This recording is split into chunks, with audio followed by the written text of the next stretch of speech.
Today in Smackey's Garage, we're going to be working on the F150. We're going to be accessing one of the hidden compartments that's here behind the rear seat. Now, behind the rear seat in the Super Cruise, one of the things that you would typically find is a subwoofer. But on my truck, on a lot of the trucks that are XLTs and below, they don't have a subwoofer there.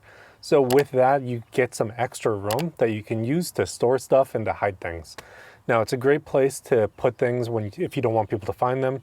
So what we're going to do is we're going to open it up. I'm going to show you how to open it up. And then we're going to go ahead and we're going to install a different latch in it so that it's easier to access and you can get to it anytime you want. Now, for myself, one of the things I'm missing from having a car is having a secure trunk space to put like a laptop or something in. So what I want to do here is use this space to store like a computer, maybe a camera or something when I have it with me and I'm just leaving in the car for doing an errand.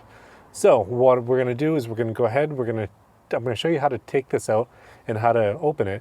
And then we're going to go ahead and we're going to install the latch that I bought. I'll link the latch down in the description and I'll show you how much easier it is to do with the latch than to just use a box end wrench, which is how we're going to do it right now. Now on the passenger side of these trucks, on that side, that's where the jack is. If you get a flat and you jack the truck up, you can get to that easy by pulling on a lever. Over here, there isn't such a thing. And when you look under here, you do have storage, but there's no way to access what is back there.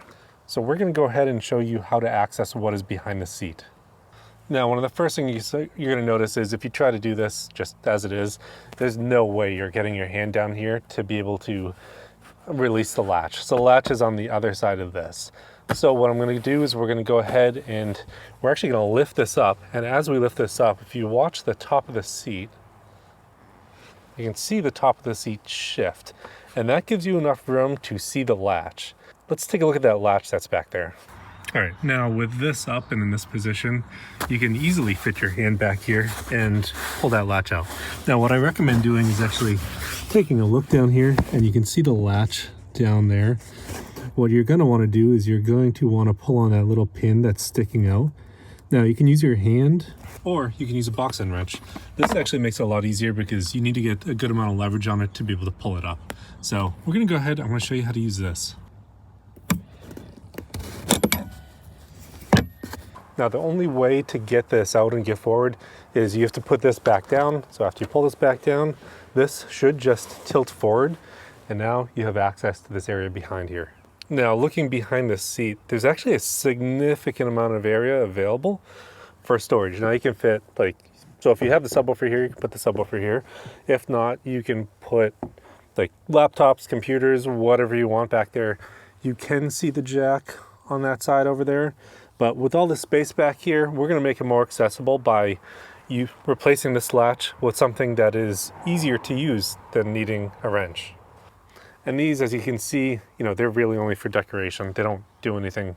Now this is what we're going to be replacing it with. It's from BuiltRight Industries. It's a rear seat latch release kit. So let's go ahead and take a look at what we got. Now the way this works is you install it on top of the bracket that's already there.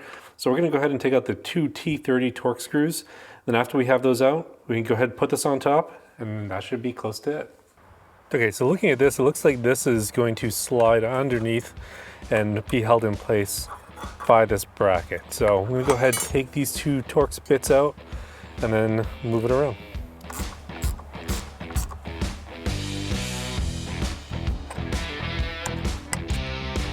Okay, now with this out, I should be able to just take this bracket, slide it underneath, and put it in place.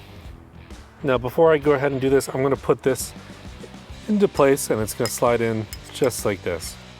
Now the way this design works is there's a bracket that's going to hold this in place so that it doesn't slip off this lever. So now with this in place, I can go ahead and bolt it back in. Then I just drop it right back to where it came from. All right, so there we go. I should be able to just push this back now and clip it into place with this all the way up. Okay.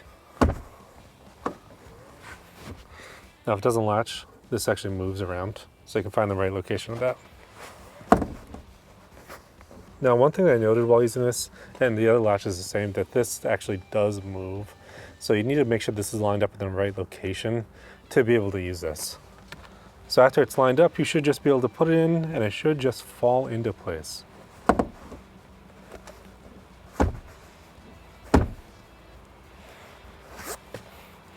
There we go. We are locked in.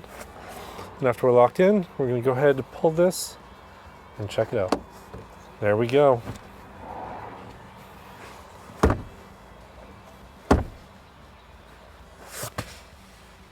Now sometimes I do note that it does need a little bit of a slam to lock into place. Now this is a lot more area back here than I expected, so there is a good amount of storage that I can now take advantage of. Now that's it. We fixed one of the biggest issues that I have with the truck.